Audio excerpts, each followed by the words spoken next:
Bismillahirrahmanirrahim. Assalamualaikum warahmatullahi wabarakatuh. Bismillahirrahmanirrahim. Ila hadrati Syekhina al-Mukarram Syekh Abdullah Mubarak bin Muhammad. Al-Fatihah. Bismillahirrahmanirrahim. Alhamdulillahirabbil alamin arrahmanirrahim maliki yaumiddin. Iyyaka na'budu wa iyyaka nasta'in ihdinas siratal mustaqim siratal ladzina an'amta 'alaihim ghairil maghdubi 'alaihim waladdallin. Tanbih. Bismillahirrahmanirrahim. Tanbih ini dari Syekhuna almarhum Syekh Abdullah Mubarak bin Nur Muhammad yang bersemayam di Patapan Suryalaya, Kajembaran Rahmaniyah.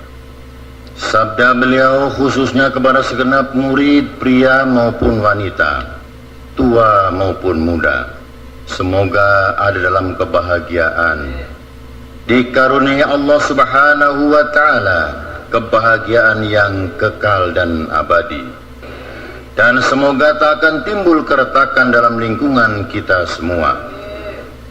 Demikian juga semoga pimpinan negara bertambah kemuliaan dan keagungannya, supaya dapat melindungi dan membimbing seluruh rakyat dalam keadaan aman, adil dan makmur, zahir maupun batin. Sesungguhnya kami tempat orang bertanya tentang Thariqat Qadiriyah Naqsyabandiyah, menghaturkan dengan tulus ikhlas, berwasiat kepada segenap murid-murid, berhati-hatilah dalam segala hal. Jangan sampai berbuat yang bertentangan dengan peraturan agama maupun negara. Taatilah keduanya itu sepantasnya. Demikianlah sikap manusia yang tetap dalam keimanan. Tegasnya dapat mewujudkan kerelaan terhadap agama dan negara. Taat kehadirat ilahi yang membuktikan perintah agama dan negara. Insyaallah, hai murid-murid sekalian, janganlah terpaut oleh bujukan nafsu, terpengaruh oleh godaan setan. Waspadalah akan jalan penyelewengan terhadap perintah agama maupun negara, agar dapat meneliti diri supaya tidak tertarik oleh bisikan iblis yang selalu menyelinap dalam hati sanubari kita. Lebih baik buktikanlah kebajikan yang timbul dari kesucian. Pertama, terhadap orang-orang yang lebih tinggi daripada kita, baik zahir maupun batin, harus kita hormati. Begitulah seharusnya hidup rukun dan saling menghargai.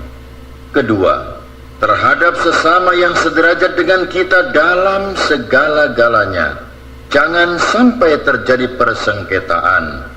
Sebaliknya harus bersikap rendah hati, bergotong royong dalam melaksanakan perintah agama maupun negara.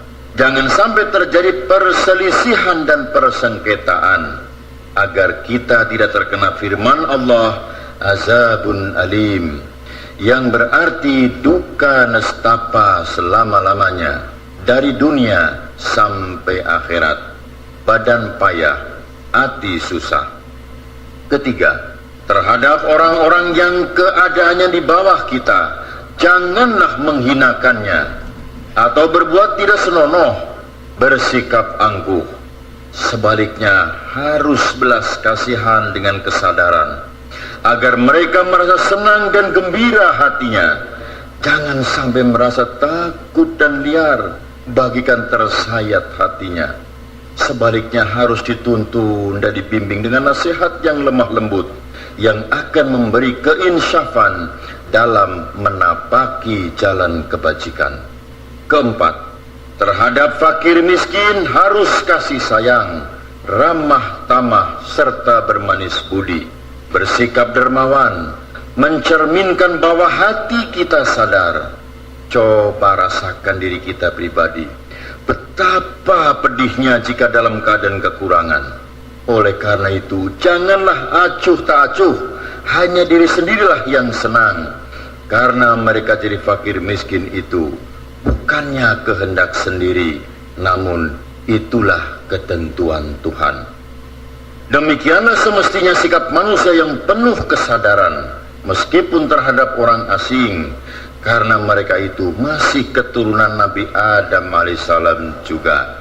Mengingat ayat 70 surat Isra yang artinya, sangatlah kami muliakan keturunan Adam, dan kami sebarkan mereka di darat dan di lautan, dan kami beri kepada mereka rizki yang baik-baik, dan kami mengutamakan mereka lebih utama dari makhluk lainnya.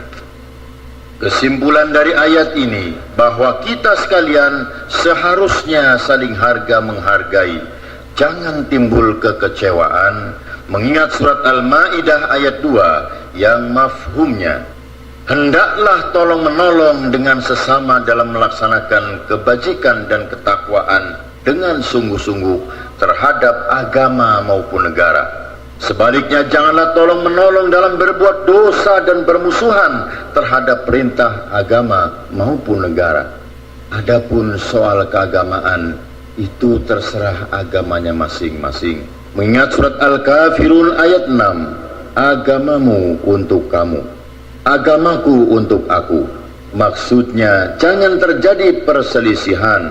Wajiblah kita hidup rukun dan damai, saling harga menghargai, tetapi janganlah sekali-kali ikut campur.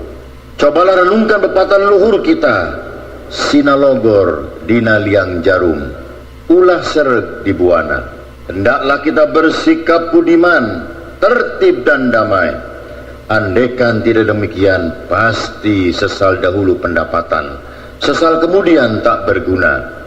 Karena yang menyebabkan penderitaan diri pribadi itu adalah akibat dari amal perbuatan diri sendiri.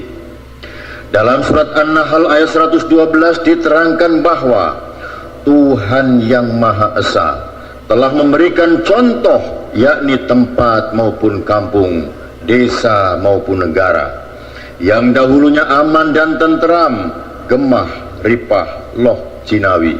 Namun penduduknya, penghuninya mengingkari nikmat-nikmat Allah. Maka lalu berkecamuklah bencana kelaparan, penderitaan, ketakutan, dan sebagainya, yang disebabkan sikap dan perbuatan mereka sendiri. Dengan demikian, hendaklah segenap murid-murid bertindak hati-hati dan teliti, arapik, tilik, jeung pamilih, dalam segala jalan yang ditempuh, guna kebaikan zahir batin, dunia maupun akhirat, supaya hati tenteram, jasad nyaman. Jangan sekali-kali timbul persengketaan, tidak lain tujuannya budi utama, jasmani sempurna, cager bager. Tiada lain amalan kita tariqat Qadiriyah Naqsyabandiyah, amalkan dengan sungguh-sungguh guna meraih segala kebaikan zahir batin, menjauhi segala kejahatan zahir batin yang bertalian dengan jasmani maupun rohani, yang selalu diselimuti bujukan nafsu, digoda oleh perdaya setan. Wasiat ini mesti dilaksanakan dengan seksama oleh segenap murid-murid supaya bisa mencapai keselamatan dunia dan akhirat. Amin ya rabbal alamin. Patapan Suryalaya, 13 Februari 1956. Wasiat ini disampaikan kepada segenap ahli-ahli, ditandatangani oleh Yang Mulia Syekh Haji Ahmad Sohibul Wafa Tajul Arifin radhiyallahu anhu.